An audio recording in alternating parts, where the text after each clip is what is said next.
Hey guys, in this video we will go over two ways to solve linear equations using the Desmos graphing calculator. For example, we have 5 times x plus 1 equals 2 times x plus 10. The first way we can solve this equation using Desmos is to type the equation all in one line and replace the equal sign with a tilde, or what we like to call a squiggly line. The only trick with this method is you can't use the variables x, y, or z. If you use those three variables, Desmos will not solve it for you. So I normally just change the variables to a. As you can see right here underneath parameters, Desmos automatically solves for the missing variable, so our answer is 5. Since we changed x to a, that means x equals 5 is our answer. The second way to solve this equation using Desmos is to enter each side of the equation into two separate lines.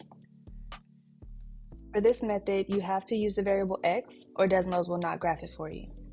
Now we look over at our graph on the right, and we look to see where the two lines cross, or intersect. Our two lines crossed at the point 5, 30, and since we use the variable x here in our two equations, the answer will be the x value of the ordered pair. So again, x equals 5. You can always plug your answer back into the equation and solve each side of the equal sign. As long as both sides of the equal sign are the same, you know that your answer is correct. I know that my answer is 5, so I'm going to plug in 5 everywhere I see x and make sure that both sides of my equal sign are the same. 30, 30. Since they're the same, I know that my answer is correct. X equals 5. For our second example, we have 4n minus 1 equals 6n plus 8 minus 8n plus 15. So here we're solving for the variable n.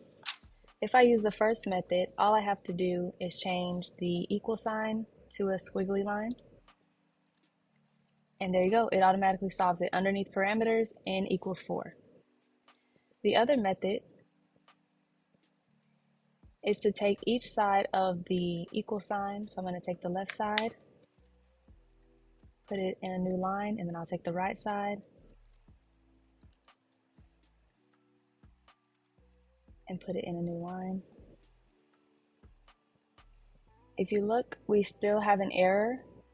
So for this method, we have to use the variable x. Everywhere I see n, I'm going to replace it with the variable x. Desmos automatically graphs my two lines. And I just scroll to see where the two lines cross or intersect.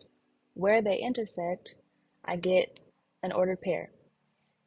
Since I used the variable x in my two equations on the left, when I look on the right, my answer is going to be the x value of my ordered pair. So again, x equals 4. You can always double check your work by plugging in 4 everywhere you see your variable. And if you do that, you should get the same answer. So if I plug in 4 for x here, I get 15. If I plug in 4 in my second equation, I should also get the same answer. Perfect, 15 and 15. So I know that my answer is correct. X equals 4.